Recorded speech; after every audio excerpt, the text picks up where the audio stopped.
سلام بچه ها. داستان قصه دو برادر رو مطمئنم که نشنیدید. بنشینید تا براتون تعریف کنم. دو برادر بودند. یکی بزرگ، یکی کوچک. یکی تنبل و اون یکی زرنگ. برادر زرنگ تنبل بود، اما برادر کوچک زرنگ بود. برادر بزرگ با زنش که از خودش تنبل‌تر بود می‌خوردند و می‌خوابیدند، اما برادر کوچک شب و روز در مزرعه و باغ‌هایی که پدرشون برای اونها باقی گذاشته بود کار می‌کرد. یک روز برادر بزرگ و زنش ترسیدند که مبادا برادر کوچکتر ارث پدرش رو از اونها بخواد. این بود که اون رو از خونه بیرون کردند. برادر کوچک که حالا غمگین شده بود راه افتاد و رفت. اون رفت تا اینکه گرسنه و تشنه به یک درخت سنجد رسید.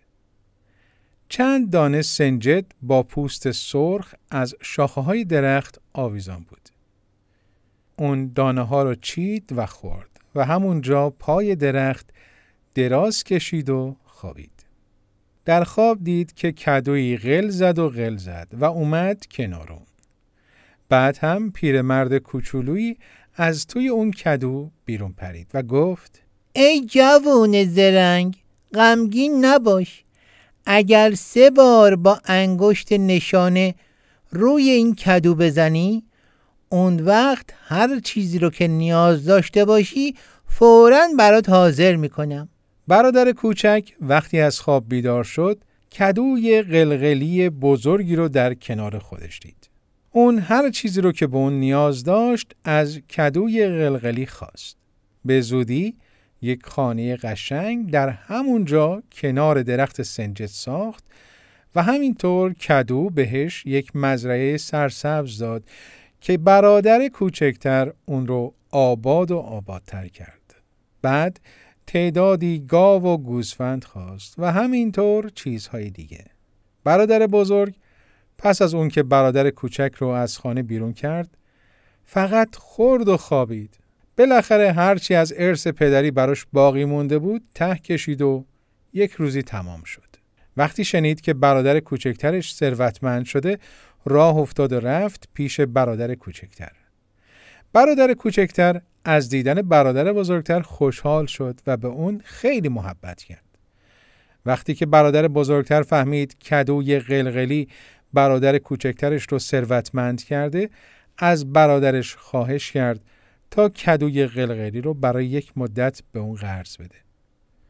برادر کوچک هم قبول کرد. برادر تنبل یا همون برادر بزرگتر کدوی قلقلی رو برداشت و پیش همسرش رفت و همونطور که برادر کوچک به اون یاد داده بود 3 بار با انگشت اشاره به کدو زد و گفت: یک بسته پول احتیاج دارم. کدو هم فوراً یک بسته پول ریخت توی دامن برادر بزرگ و زنش تا این صحنه رو دید سر اون داد کشید و گفت: چرا گفتی فقط یک بسته پول میخوای؟ بگو باز هم پول میخوام، یالا بگو. برادر بزرگ هم با انگشت هی ضربه زد و به کدو میگفت: باز هم به من پول بده. کدوی قلقلی هم بسته های پول رو میریخت به دامن اون.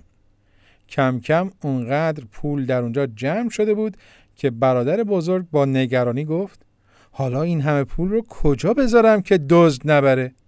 هنوز این حرف از دهان برادر بزرگ بیرون نیامده بود که یک مرتبه همه پول ها به سنگریزه تبدیل شدند.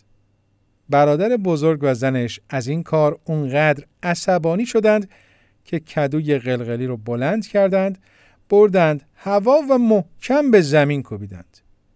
کدو شکست و از توی اون یک اژدها بیرون اومد. اژدها که خیلی ترسناک بود و از دهانش آتش بیرون می آمد، اونها رو دنبال کرد. بله بچه ها، زن و مرد تنبل و طمعکار نمیدونستند چی کار کنند. اونها فقط جیغ میکشیدند و به این طرف و اون طرف فرار میکردند. اما کجا میتونستند فرار کنند؟ چون که درها و پنجرهای خونه رو قبلا قفل کرده بودند و کلید رو هم اژدها برداشته بود. بچه های عزیز، این داستان در اینجا تمام شد. اما اگر دوست دارید داستان‌های بیشتری رو ببینید و بشنوید، میتونید به فهرست پخش داستان سرا برید و در اونجا داستان‌های متنوعی رو ببینید و بشنوید. تا درودی دوباره، بدرود.